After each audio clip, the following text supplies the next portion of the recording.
नाशिक स्थानिक स्वराज्य संस्थेच्या निवडणुकीच्या संदर्भात भारतीय जनता पक्षाचे नेते गिरीश महाजन आणि मी स्वतः नाशिकमध्ये होतो आणि त्याच्यातनं प्रसाद बापू हिरे जे आहेत त्यांनी शिवसेनेचे म्हणजे महायुतीचे जे उमेदवार आहेत नरेंद्र दराडे यांना पाठिंबा दिलेला आहे। काल देखील गोकुळ गीते जे आहेत त्यांच्याशी आमची चर्चा झालेली आहे आणि मी काल देखील सांगितलं याच्यातनं काही सकारात्मक मार्ग निघण्याची परिस्थिती निर्माण झालेली आहे। कॅबिनेट झाल्यानंतर मी पुन्हा एकदा नाशिकला जाणार आहे। गिरीश भाऊ कदाचित कॅबिनेटला येऊ शकणार नाहीत कारण कालच त्यांना ताप होता, ते आजारी आहेत। तर मी जाऊन पुन्हा एकदा गिरीश भाऊ आणि मी पुन्हा एकदा प्रयत्न करणार आहोत।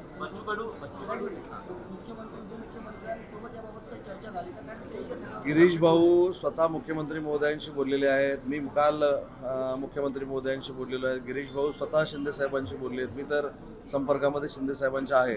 परंतु नाशिकची जागा महायुतीची आम्ही जिंकू अशा पद्धतीची रणनीती आम्ही आखू आणि गोकुळजींबरोबर आजही माझी चर्चा सुरू आहे। बच्चू आमदार जे पक्षाचे आमदार आहेत ते नेहमी महायुतीच्या विरोधात वक्तव्य करताना पाहायला मिळतात, विशेषतः मुख्यमंत्री देवेंद्र फडणवीसांच्या विरोधात ती वक्तव्य बघायला मिळतात। मनातील मुख्यमंत्री हे शिंदेच आहेत असं त्यांचं वक्तव्य। शिवसेनेचे कार्यकर्ते म्हणून माननीय एकनाथ शिंदे साहेब हे उच्च पदावर बसावे ही प्रत्येकाचीच इच्छा असते, परंतु हे करत असताना विद्यमान मुख्यमंत्री देवेंद्र फडणवीस जे आहेत ते भारतीय जनता पार्टीचे आहेत आणि ते महाराष्ट्र राज्याचे मुख्यमंत्री म्हणून काम करत आहेत। त्यांच्याबद्दल बोलत असताना आदरानंच बोललं पाहिजे या सूचना आणि आदेश देखील एकनाथ शिंदे साहेबांचे आहेत। काल शेतकऱ्यांच्या बाबतीमध्ये जो बच्चू कडूंचा संभ्रम निर्माण झाला होता त्या संदर्भात माननीय शिंदे साहेब देखील त्यांच्याशी बोललेले आहेत, मी देखील त्यांच्याशी बोललेलो आहे आणि त्यांचं जे आंदोलन झालं होतं त्याच्या पार्श्वभूमीवर माननीय शिंदे साहेबांनी पुढाकार घेऊन देवेंद्रजींनी पुढाकार घेऊन या संदर्भातला निर्णय कर्जमाफीचा केलेला होता। परंतु त्यांचं असं म्हणणं आहे की काही कृषी विभागाकडे काही त्रुटी आहेत, तर मी त्यांना आश्वस्त केलेलं आहे की कृषी मंत्री बच्चू भाऊ आणि आम्ही सगळे एकत्र बसून त्याच्यावर लवकरात लवकर मार्ग काढू अशा पद्धतीची आमची सगळ्यांची भूमिका आहे। समर्थ पॅनलचं एकाकी वर्चस्व राहिलं कुठं विधान परिषदेच्या निवडणुका सुरू आहेत, विधान परिषदेच्या निवडणुकीवर बोलू।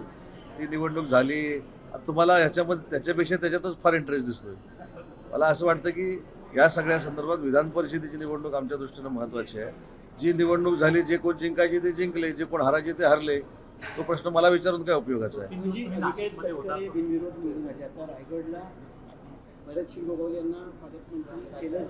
भरत शेटना पालकमंत्री करावं हीच आमची मुख्यमंत्री महोदयांना विनंती आहे। तटकरे साहेबांशी देखील आमची ही चर्चा झालेली आहे, कारण शेवटी विधान परिषदेच्या निवडणुकीपुरती ही चर्चा असून उपयोगाची नाही।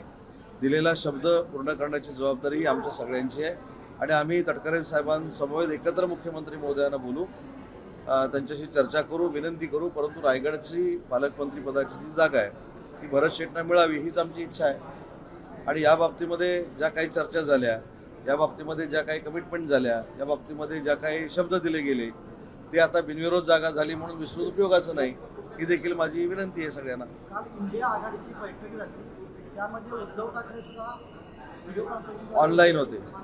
त्यात त्यांनी मागणी केली की पंतप्रधान पदाचा चेहरा स्पष्ट करावा आणि समन्वय ठेवावा, आघाडीमध्ये समन्वय नेमावा। असं कोण म्हणाला? उद्धव ठाकरे। मी आज राहुल गांधींचा अजून एक व्हिडिओ बघितला आणि त्याच्यामध्ये ते शोधत होते की शिवसेनेचं कोण उपस्थित आहे, कोण उपस्थित आहे, बरोबर ना?